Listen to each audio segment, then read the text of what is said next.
Open your cerebral cortex and shift your lobes into upper beta phase, because you are going to have Bitcoin knowledge transmitted directly into your vestibulocochlear.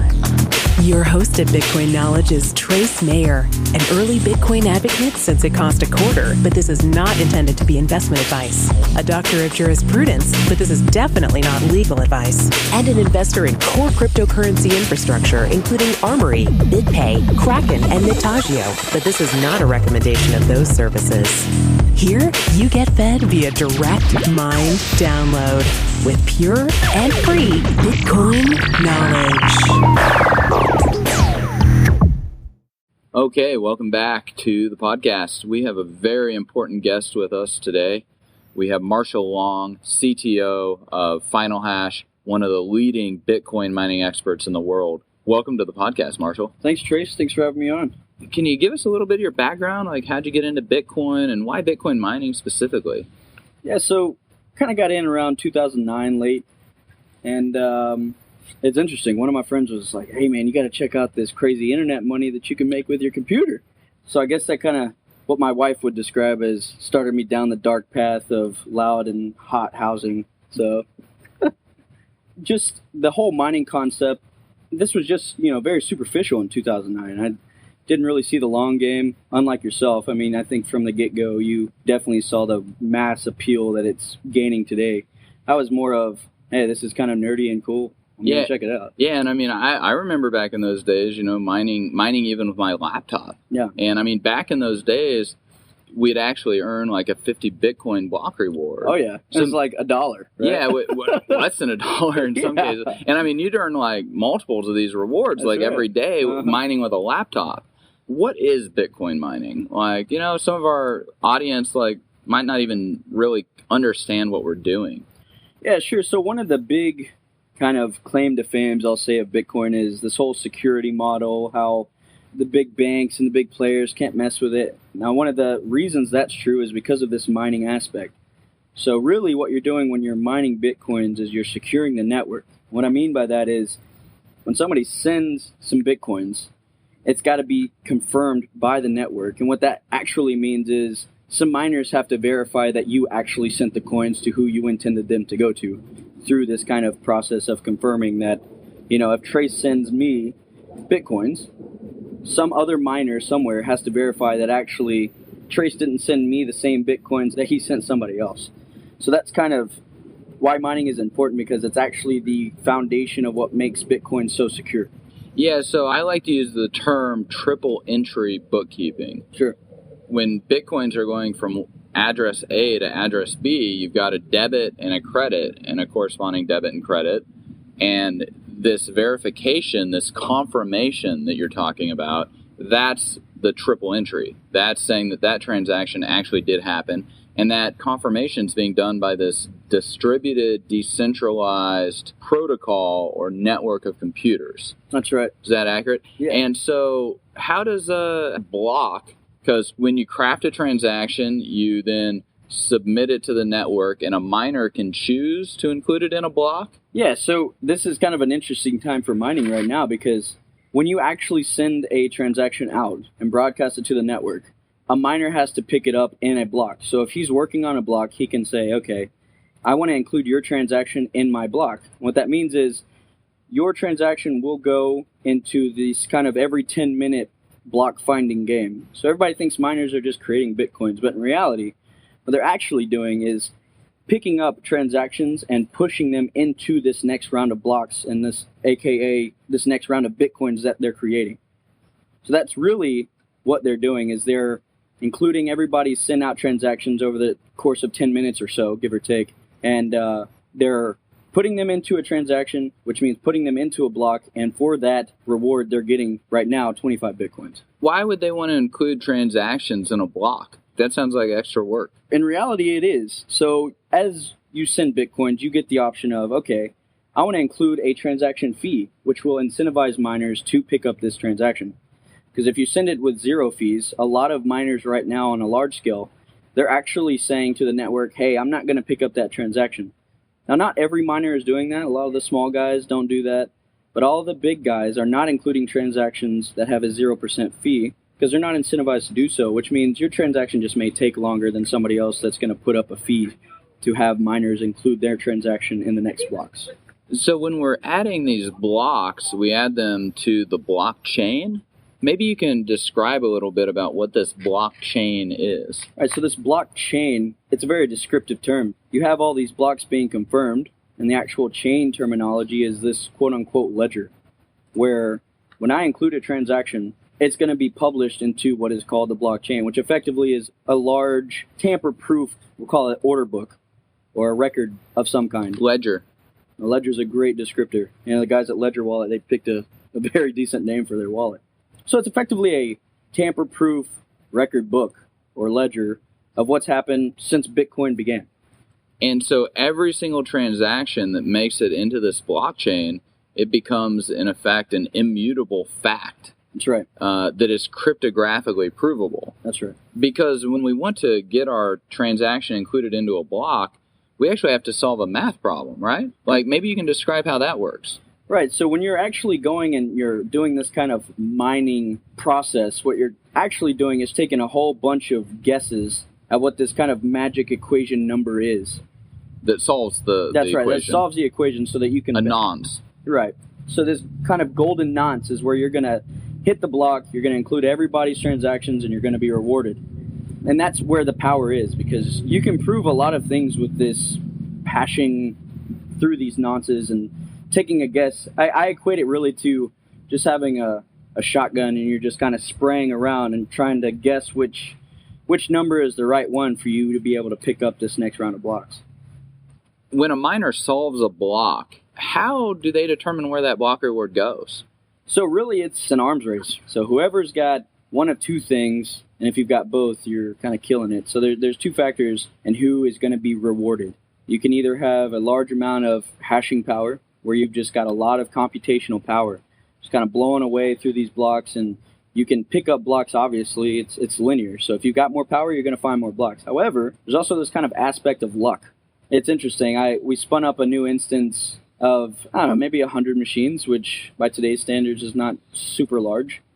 And we found a block within 5 minutes. Now, the estimated time for us to find a block was 4 days with this small amount of machines. But this kind of concept of luck is one of the machines just took a really good guess right at the beginning. And it hit. So this kind of concept of luck makes it also available for, small guys to be able to hit blocks too. How much of the mining power of Bitcoin is in China? Through my personal contacts and my clients, and some of the stuff we do also, we're probably looking at over 50%. What do you mean, like your clients and what you do? I mean, what exactly do you do over there in China? Sure. So in a Final Hash, we're pretty diverse, but in China exclusively, what we're doing is two things. We're helping tape out new chips because miners are feeling the crunch right now for power efficiency on their mining machines and these kind of things. So we do a lot of chip tape outs. We do a lot of deployments. We help consult and make things automated for them because, the Chinese business model is let's throw something up and then just hire a bunch of guys to run through the aisles and turn machines off. A lot of folks are feeling the financial squeeze and they're looking to save money on a bunch of different areas since the difficulty is really high. So we'll come in and we'll implement some software so they don't have to have 20 guys running up and down the aisles of the data center. We also just recently signed some contracts to move a rather large exchange to China. That's an exchange called Cryptsy. So they're expanding to China to kind of serve this underserved population that's, 1.5 billion people that are hungry for something. So in China, I would say it's a lot of hardware stuff, a lot of financial stuff, and a lot of folks have problems getting into China just because economies of scale in China are very different than they are virtually anywhere else. So now, an interesting aspect, you hit on it with like this probability and this luck of finding a nonce. And with the law of large numbers, we can pretty accurately predict if you have so much hashing power, then you'll find so many blocks. The expenses will be so much with having to acquire the chips and the machines and the electricity, but it severs the audit trail. We have the expenses, but then we create these brand new Bitcoins in the network that we can do anything with. Is that advantageous to some of your clients, to the Chinese? It's interesting. So when you're doing these new kind of hardware tape outs, you have two options. You can either mine with it yourself or you can sell it to the general public. Now, especially for the US and most of the Western world, there's kind of a stigma on Chinese products just in general, which I'm not going to say is unfounded, but really, if you want some good hardware, you got to get it from China at a decent price. Because right now the price is depressed a little bit, and it's hard to turn money doing mining. So if they're going to sell to the public, they generally try to partner with some people with good reputation that can help them move hardware using their name. Because if you just have a new Chinese company spin up, nobody's going to trust them, just because of the stigma of doing business with Chinese due to some decade-old, what have you. Now, if you're going to mine with it, it's quite risky also, because you've got, maybe a $2 to $5 million tape out expense that you're trying to cover. So if you don't have virtually free electricity and you don't have adequate cooling, really, what's your choice? You got to sell them, but if you can't sell them, you got to mine with them. So it's kind of a catch-22, because if you mine with them, you're probably going to lose money if you don't get very inexpensive electricity. And if you try to sell them, you're probably not going to be able to, because this mining is so competitive right now because of the price deflation. Well, when you talk about like you're going to lose money, we have a lot of mining that goes on in Argentina, China. These are countries that have controls on the flow of capital. Does that go into the economic calculation that individuals or businesses are taking into account when deciding whether or not to invest in these mining farms? Yeah, it's interesting. China in particular, there's so much capital floating around China from guys who made it big, in the 70s when China kind of opened its arms to the rest of the world, that a lot of our big investor clientele see this as kind of the new renaissance, kind of when Mao opened the doors and the guys after Mao opened the doors up. They kind of see this as their second wind of, hitting it big again. So you've got guys that are willing to roll the dice and sit on the coins. We've got one client that has held Litecoin ever since the beginning. So not just Bitcoin. They were one of the first script coins, tape outs to be successful. They have not sold a single Litecoin. And that's because they're just speculating on the price because they can afford to do so. So that's one thing. And as far as the economic and totalitarian system in China, China is actively going through a cultural renaissance right now. The premier of China, Xi Jinping, that's kind of his mantra right now is, let's get all this corruption out of everything and let's do another cultural renaissance. And it's an interesting time in China because you can kind of feel the undertone of things starting to change, and economic prosperity is one of those things. And Bitcoin is a very readily available solution to that problem. To that problem of state control over the money. And so you're talking about the liberalization of this economy, the freeing up of people to engage in trade and economic calculation, to get away from the price controls. And one of those primary price controls is going to be on the renminbi, on the yuan itself. So how is that impacting this whole Bitcoin altcoin market? It's interesting, and this is a big primary pushing mechanism for Cryptsy going to China, actually, is this is the first time in history that it's truly easy and openly accessible for anybody to do truly global commerce. So if I wanted to order something from a U.S. company and I'm in China, outside of customs regulations and these kinds of things, you can physically order something real-time, instantaneously, without having to go through any kind of regulatory roadblocks. And from a country that's had a full history of full repression, economically, financially, totalitarianism is a great place to kind of see Bitcoin take off.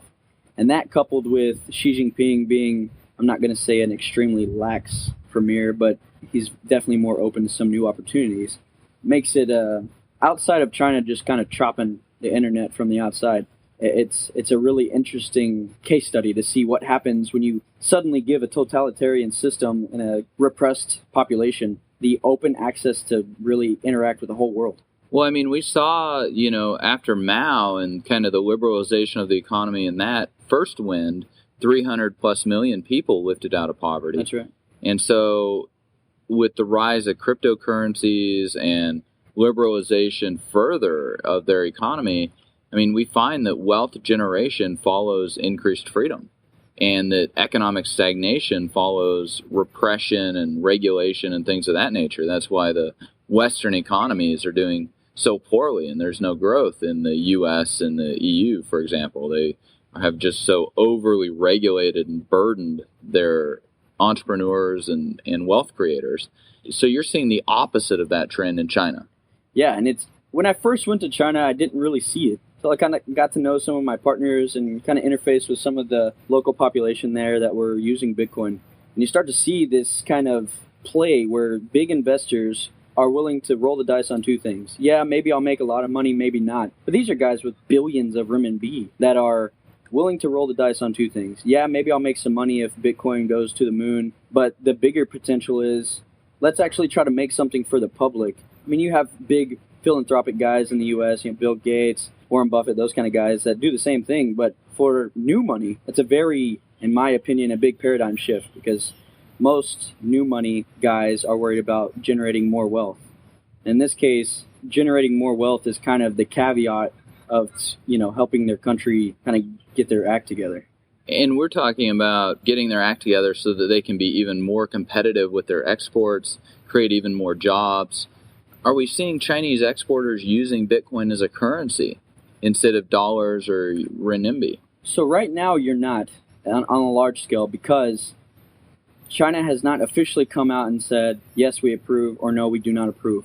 Because the reality is, still to this day, large amounts of money don't move in China without the government giving you a nod and saying, okay, that's fine. It's interesting. Jack Ma, his whole business model around Alibaba is very different than pretty much anybody else, which is why I think he's had huge success. And he's never taken a single penny from the government, and he's never listened to a single thing the government said. He pays his taxes and they leave him alone. The question is, well, how can that be? It's because him, unlike all his other colleagues, he didn't take any money from the government. He didn't give any money to the government. He's one of the originators of laissez-faire in China, I think. Wow. And I mean, we're talking, what did they just IPO at? Yeah, they IPO'd Alibaba for the starting price was $60 or something ridiculous. What type of market cap? It's huge. 100 billion or something like that? 170 billion or something crazy. Yeah, like that. Something just absolutely crazy. Do you think we're going to continue seeing more publicly traded companies coming out of China? More wealth creation? Because that's kind of Jack Ma's, that's his mantra. He wants to, his whole thing with Alibaba and especially Alipay,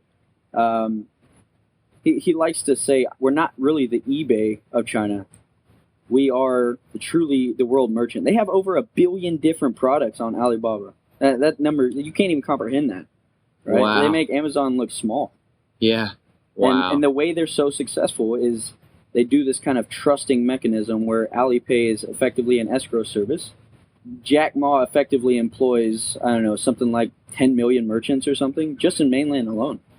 Wow. So are we looking at, what effect could cryptocurrencies have for these Chinese businesses that want to establish trust, deal with consumers, etc.? I mean, we've got trustless payments, multi-sig, things that we can build right into the currency. How is this going to affect e-commerce? So, in my opinion, I think Bitcoin, maybe not even Bitcoin, some other currency maybe, that's cryptographically provable and easily to move around, you're going to start seeing this rejuvenation again of lifting people up out of poverty, because now you empower small-time merchants that, maybe they don't even have access to an e-commerce store, which is why Alibaba is so successful, because they make it extremely simple and effective for people to be able to sell their goods and products that they have either made themselves or have access to, effectively giving you an easy way to run your own business. I mean, look at Uber. Uber's business model is incredible. I take Uber in a lot of different places around the U.S., and I talk to every single one of them, and I ask them, what do you like about Uber?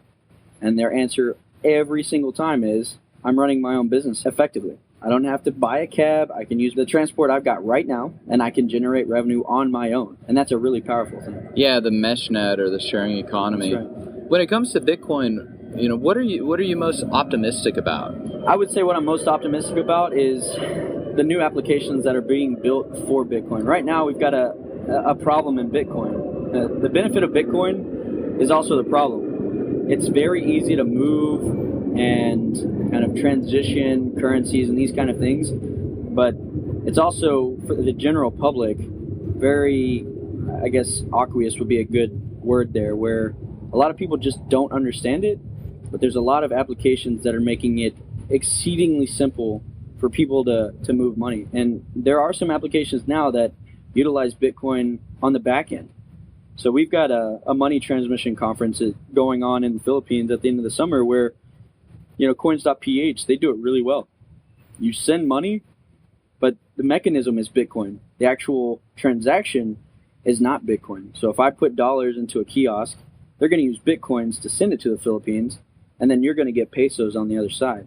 In an hour with a guy delivering it on a motorbike. That's right. And which is just unbelievable. That's insane. And they have what, like 25% of their employees are all offshore freelancers? That's right. And it's interesting. RSBC partnered with us for this conference, and we asked them for some metrics. What are you guys seeing as far as incoming capital? And they said over 90% of effectively what we can call GDP is from outside the country. We've had a very important interview with Marshall Long, CTO of Final Hash, one of the leading mining experts in the world. Thanks for being with us, Marshall. Yeah, man, Trace, I really appreciate it. Hopefully you guys found it educational. I'd like to give a shout out to Aaron Baldy, one of our fans who contacted us via facebook.com/Bitcoin Knowledge and made this really cool music for us. Enjoy.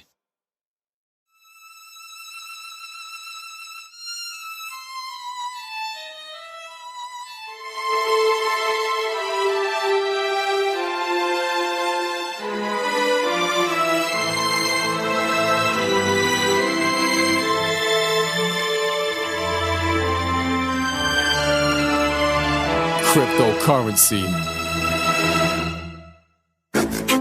This is it. This is the end. Y2K 2012 9/11. I survived them all, I am back from a multi-universe, chosen one to overcome this world power. You kill me and I shall return with more power to live to infinity. AI on my side to take control of this mind control. Give back to poverty, cryptocurrency shed light on thee. You think this is the end game? There it's just the same. I've been given the secret to shut it down, to turn a corner on this world order. Frequency equals 1 over time. Frequency equals 1 over time. Apocalypse. Apocalypse.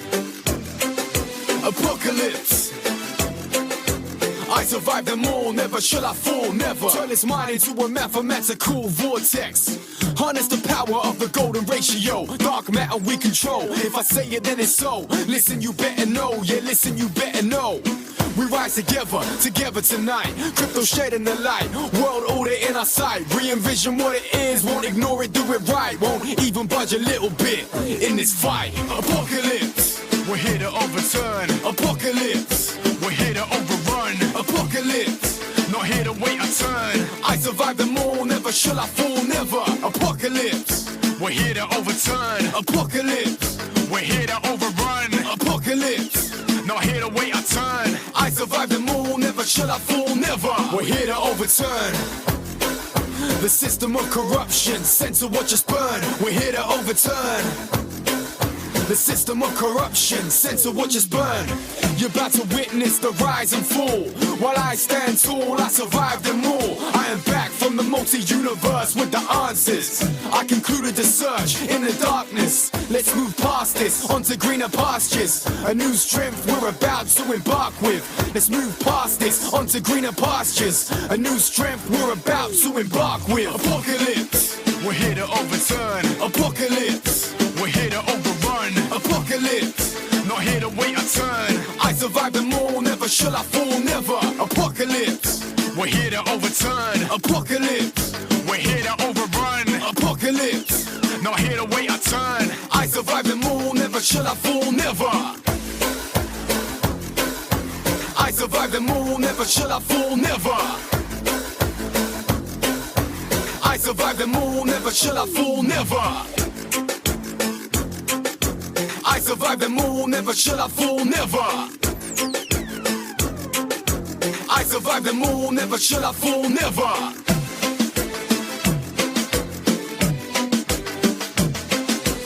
I survived them all, I am back from a multi-universe, chosen one to overcome this world power. I survived them all, I am back from a multi-universe, chosen one to overcome this world power. Overcome this world power. Overcome this world power.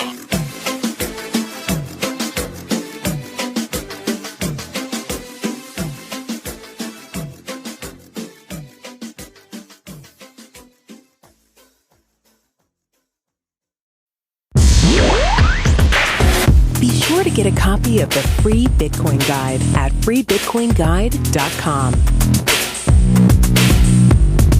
Got a question or suggestion? Record your voice at bitcoin.kn. Don't be shy. To help the show, share bitcoin.kn with friends, post about it on Reddit, and otherwise spam the interwebs. Your iTunes comments and 5-star reviews are very important to us. Please continue tuning in to the Bitcoin Knowledge Podcast, where we release interviews with the top people in the Bitcoin world. Now take some choline and let that Bitcoin knowledge consolidate.